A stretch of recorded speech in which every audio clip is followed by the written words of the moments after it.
guys, today I'm going to be talking about Marilyn Monroe, and I've also created this makeup look inspired by her. I am a huge fan of Marilyn Monroe. I've seen the majority of her films and she is my beauty icon, so I was really excited about making this video. The first film I saw her in was Gentlemen Prefer Blondes, and as soon as I saw her I just fell in love with her and I've been a fan ever since. Marilyn Monroe was born Norma Jean Mortensen in LA, California in 1926. Her mother was called Gladys Pearl Baker. Struggling with mental health issues and as a single parent, Gladys put her daughter into foster care. Monroe spent most of her childhood in 12 foster homes and an orphanage. Monroe was a shy child. She became withdrawn and developed a stutter. She used film as a way of escaping her traumatic childhood.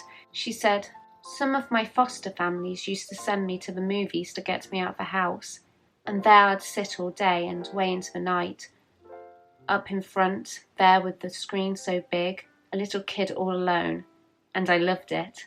When I heard that this was acting, I said that's what I want to be." Just after Monroe's 16th birthday, she married her neighbour's son, James Doherty, so that she wouldn't have to go back to an orphanage. Monroe dropped out of school and moved to Santa Catalina Island to live with her husband, but she later said she was dying of boredom during the marriage. In late 1944, Monroe met a photographer who was sent by the US Army Air Force to the factory where she worked to take morale-boosting photos of female workers. Although none of Monroe's pictures were used, she quit her job to go into modelling and started a career as a pin-up girl. And she also started to famously dye her hair blonde. Monroe then looked at getting into the pictures.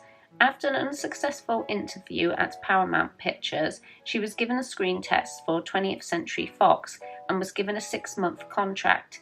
It was here that she got her stage name, Marilyn Monroe. In 1946, Monroe and James divorced, who opposed of her career. Monroe's first film role was a bit part in Dangerous Years in 1947. With her real taste of acting, Monroe was hooked, but her acting teachers thought she was too shy and insecure to have a future in acting, and Fox did not renew her contract, so she returned to modelling. But Monroe was determined to make it as an actress, and so continued studying acting. She later signed with Columbia Pictures, but her only studio film was the low-budget musical Ladies of the Chorus in 1948. When her contract at Columbia ended, she again returned to modelling, where she posed for artistic nude photographs. Shortly after leaving Columbia, she also met Johnny Hyde, the vice president of a William Morris agency, who helped land Monroe in some small film roles. And in 1950, Hyde negotiated a 7-year contract for Monroe with 20th Century Fox. In 1952, reporters got their hands on the nude photographs Monroe had done, and she found herself in the centre of public interest. When asked, "Is it true you had nothing on?" she said, "No, that's not true. I had the radio on." In the wake of the scandal, Monroe was featured on the cover of Life magazine. 3 of Monroe's films, Clash by Night, Don't Bother to Knock, and We're Not Married, were released soon after to capitalise on the public interest. Monroe was now a sex symbol, but she still wished to be a serious actress. She started taking more acting lessons, but due to a combination of perfectionism, low self-esteem, and stage fright, Monroe would struggle to remember lines and wanted to do several retakes before she was satisfied with her performance. But in 1953, Monroe starred in 3 hit Hollywood films, which officially got her onto Hollywood's top actors list. The first film was Niagara, and it was this film that Monroe and her makeup artist, Whitey, developed her trademark makeup look. Niagara's most famous scene is a shot behind Monroe where she is seen walking with her hips swaying. The New York Times commented, "She can be seductive even when she walks." The film Gentlemen Prefer Blondes, which became one of the biggest box office successes of the year, cemented her screen persona as a dumb blonde. Monroe didn't like being typecast as ditzy, as she was in fact very intelligent. It was said she had an IQ of 168. The third film, How to Marry a Millionaire, was Monroe's biggest box office success at that point in her career. Monroe was now one of 20th Century Fox's biggest stars. She went on to star in the film The 7-Year Itch, which includes the subway grate scene where air is blown up her white dress. This scene became one of Monroe's most famous. Monroe went on to star in The Bus Stop, which earned her a Golden Globe nomination for Best Actress for her performance. She was happy she had finally proved herself an actress. She also won awards in her next films, The Prince and the Showgirl, and Some Like It Hot, where she won a Golden Globe. The film's difficult production has since become legendary.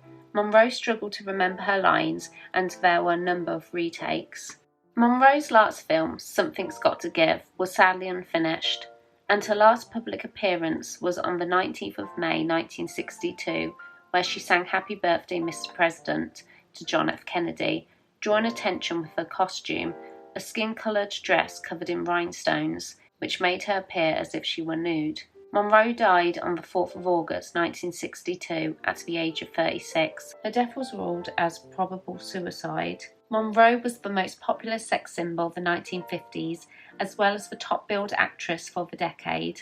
She remains an icon and has been ranked as one of the greatest film screen legends.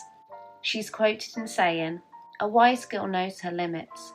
A smart girl knows that she has none." I'm now going to show you how I got this makeup look inspired by Marilyn Monroe.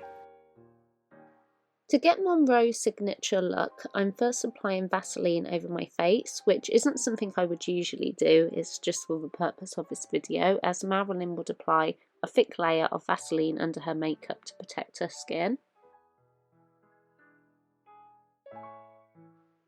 To get Marilyn's on-camera glow, I'm applying my Aqua Glow Serum Foundation from Stila.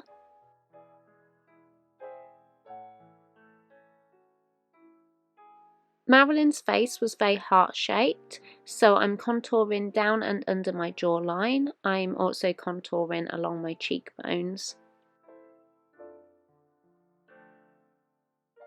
I'm also using blush to help contour, and I'm applying a bit of blush also to my nose, and the colour I'm using is Apricot from Kiko.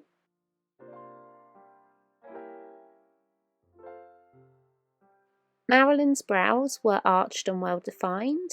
I'm using the blonde shade from my Brow Envy kit to fill my brows in.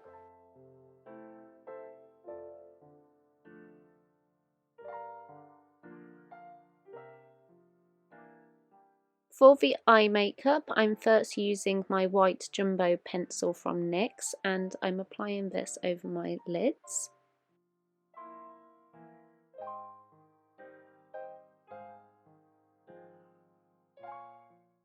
I'm now applying a white shimmery eyeshadow over the top. Well, this is actually a highlighter I'm using here, but it does the job I want. I'm also adding this white to the inner corners of my eyes. Taking a brown shade, I'm blending this just above my crease line.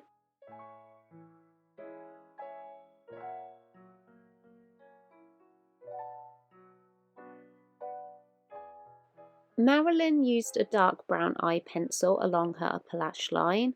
I didn't have a brown pencil, so I'm just using a dark brown eyeshadow, and I'm following along my eye line and bringing it out at the end, so I'm not flicking it out like a cat eye, just bringing it out from following my eye line.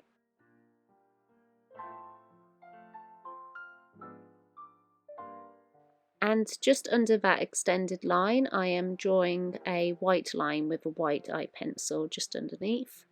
And just under that white line, I'm adding another brown line. Marilyn added this line under her eye to work as a shadow, so when she wore her fake lashes, it looked like a shadow from the lashes. I'm now applying a white eye pencil along my waterline. And using a dark brown eyeshadow, I'm taking this along my lower lash line. Off camera, I'm curling my lashes, applying mascara and adding false lashes, but I cut my false lashes in half to just add them to the end of my eyes. I'm now just contouring down the sides of my nose and the tip.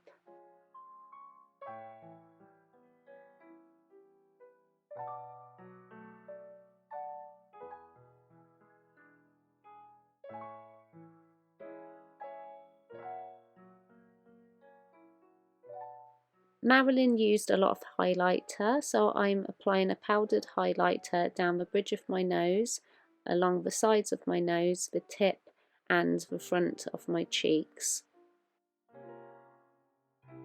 For the lips, I'm first using a darker lip pencil and creating Marilyn's lip shape. Marilyn reportedly layered up to 5 different shades of red lipstick and gloss to create dimension and volume to her lips.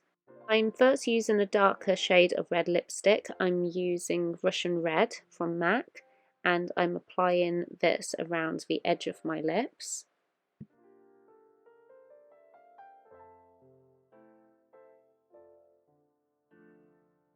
I'm now using a lighter shade of red and applying this to the centre of my lips. I'm now going to blot my lips and apply another layer. I'm going to finish by applying a thick layer of red gloss. I'm now adding Marilyn's beauty spot. And that completes Marilyn's signature look. Thank you very much for watching this video. I really hope you enjoyed it. Please subscribe if you want to see more from me, and I'll see you in my next video. Bye!